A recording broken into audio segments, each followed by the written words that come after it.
નમસ્કાર, ત્રિશુલ ન્યૂઝમાં આપનું સ્વાગત છે. જોઈએ આજના મુખ્ય સમાચાર.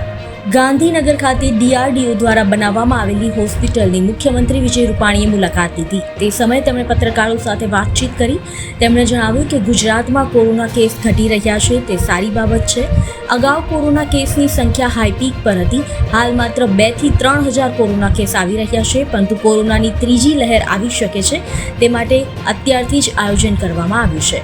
ગુજરાતમાં દરરોજ 1.25 લાખ લોકોને મફતમાં વેક્સિન આપવામાં આવે છે. જે લોકોને પોતાના ખર્ચે વેક્સિન લેવી છે, તે જે તે પ્રાઇવેટ હોસ્પિટલમાં વેક્સિન લઈ શકશે. CM રૂપાણી.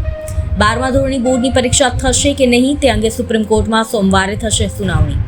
GPSC વર્ગ 1 અને 2ની પ્રિલિમિનરી પરીક્ષાનું પરિણામ જાહેર. જુલાઈમાં યોજાનારા મેન્સ માટે 6152 ક્વોલિફાય થયા. મુખ્ય પરીક્ષા 19, 21 અને 23 જુલાઈએ યોજાશે. ચાલુ વર્ષે GPSCથી યોજાનારી PIની ફિઝિકલ પરીક્ષાની તારીખ જાહેર કરવામાં આવી. કોરોના મહામારીની બીજી લહેરના કારણે આ પરીક્ષા પહેલા લેવાનાર હતી, પરંતુ સંક્રમણ વધતા પરીક્ષાની તારીખો જાહેર કરવામાં નહોતી આવી. આગામી 14 થી 18 જૂન સુધી PIની ફિઝિકલ પરીક્ષા યોજાશે.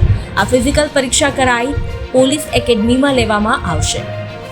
પેટ્રોલ 100 ને પાર. મુંબઈમાં આજે પેટ્રોલની કિંમત 100.19 રૂપિયા પ્રતિ લીટર, જ્યારે ડીઝલની કિંમત 92.17 રૂપિયા પ્રતિ લીટર નોંધવામાં આવી. રાજકોટના જ્યોતિ CNCના ધમણ વેન્ટિલેટર ફરી ચર્ચામાં.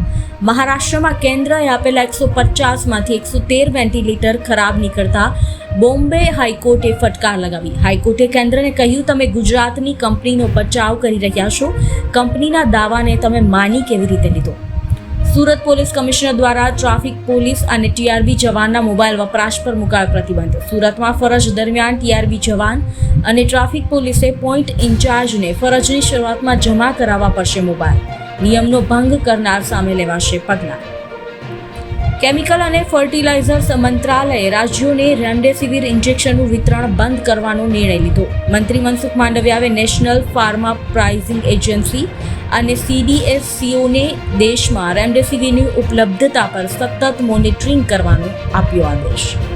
પશ્ચિમ બંગાળના ભાજપ અધ્યક્ષ દિલીપ ઘોષ સામે FIR. ચૂંટણી પહેલા ભડકાઉ ભાષણ આપવાનો આરોપ લાગ્યો. IPL પર મોટા સમાચાર. 2021ના બાકી મેચ UAEમાં રમાશે. ગોવામાં 7મી જૂન સુધી લંબાવાયું કોરોના કર્ફ્યુ. CM પ્રમોદ સાવંતે ટ્વીટ કરીને આપી જાણકારી. પોલીસ ઊંઘતી રહી અને સંસ્કારી નગરી વડોદરામાં ઉડ્યા નાઇટ કર્ફ્યુના ધજાગરા. ડાન્સ પાર્ટીનો વિડીયો થયો વાયરલ.